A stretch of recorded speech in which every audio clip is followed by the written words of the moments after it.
बाबा जी के चरणों में कोटि कोटि प्रणाम।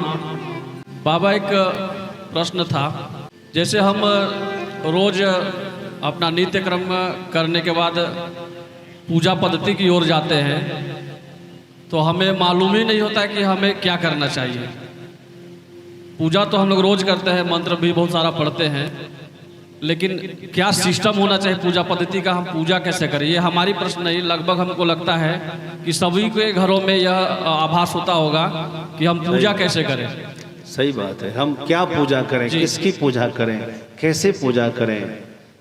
तो आपको पता होगा हमारे यहाँ दो तरह की पूजा है, एक पंचोपचार और एक षोडशोपचार।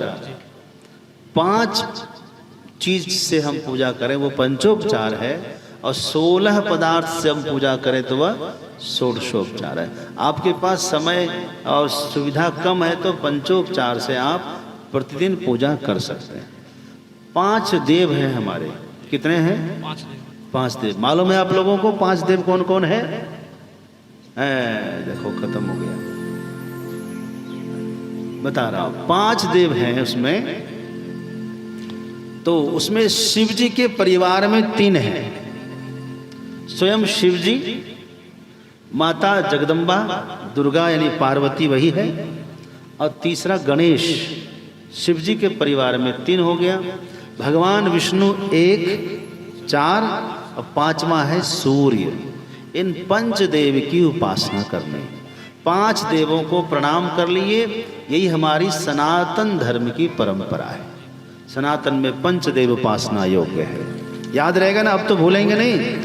3 तो शिव जी के परिवार में, 1 भगवान विष्णु और 1 सूर्य भगवान। 1 लोटा जल, पहले आप स्नान करिए। स्नान करने के बाद जैसे ही वस्त्र धारण किए 1 लोटा जल लीजिए। अब कहीं पर खड़े होकर के भगवान सूर्य को समर्पित कर दीजिए। इससे आपका स्वास्थ्य अच्छा हो जाएगा। ठीक है, एकदम सहज पूजा आपको बता रहा हूँ, सहज। सूर्य को 1 लोटा जल दे दीजिए, चले आइए, और अपना फिर अपने घर में भगवान होंगे। तो 1 तो हो गया, अब कितने बचे? 4। इन 4 को स्मरण करिए। 4 का 1-1 श्लोक याद कर लीजिए। हर किसी को, अपने बच्चों को भी इन 5 देवों का 1-1 श्लोक याद करा दीजिए। हम चाहते हैं अपने बच्चों को भी आप हर एक देवता का 1 श्लोक याद कराइए। जब देवता के पास जाएं तो गूंगा खड़ा ना हो जाएं, 1 श्लोक कम से कम बोलें। ठीक है, शिव जी को प्रणाम करिए, और शिव जी के लिए दीजिए। घर में शिवलिंग रखे हैं आप तो 1 लोटा जल शिव जी पर चढ़ा दीजिए। हो गई पूजा। फूल है तो फूल, बेलपत्र है तो बेलपत्र, नहीं कुछ है तो जल चढ़ा दीजिए। उसके बाद अपने घर में नारायण है, उनकी फोटो है चाहे मूर्ति है तो उनको पुष्प चढ़ा दीजिए, प्रणाम कर लीजिए। दुर्गा माता को प्रणाम कर लीजिए, है ना, और भगवान गणेश को भी प्रणाम कर लीजिए। और उसके बाद यदि आपने गुरु मंत्र लिया है, कोई दीक्षा लिया है कहीं पर, तो गुरु जी ने जो आपको मंत्र बताया है बैठ करके उसकी साधना कर लीजिए। यदि गुरु जी ने कोई पाठ बताया है तो आप पाठ कर लीजिए, और आप निश्चिंत होकर के दिन भर अपना काम करिए। आपको कोई कुछ भी बिगाड़ नहीं पाएगा आपका। बहुत बहुत धन्यवाद बाबा जी, बहुत सुंदर। हाँ, खड़े हो जाइए, खड़े हो जाइए।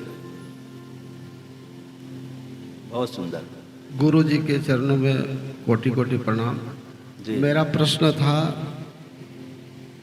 मन के अंदर की वासनाओं को कैसे मारें? मन के अंदर जो विक्षोभ है, जैसे अभी आपने एक प्रसंग सुनाया महिषासुर का, तो जैसे हमारे अंतःकरण में भी महिषासुर है, मन बुद्धि विचार में, तो कैसे देवी का प्राकट्य हो हमारे? आपने कहा कि मन के अंदर वासना है, इसको कैसे खत्म करें? वासना का उपाय है उपासना। उपासना में लगा देंगे अपने मन को तो वासना सब चली जाएगी, आपका मन निर्मल हो जाएगा। थोड़ी उपासना जरूरी है।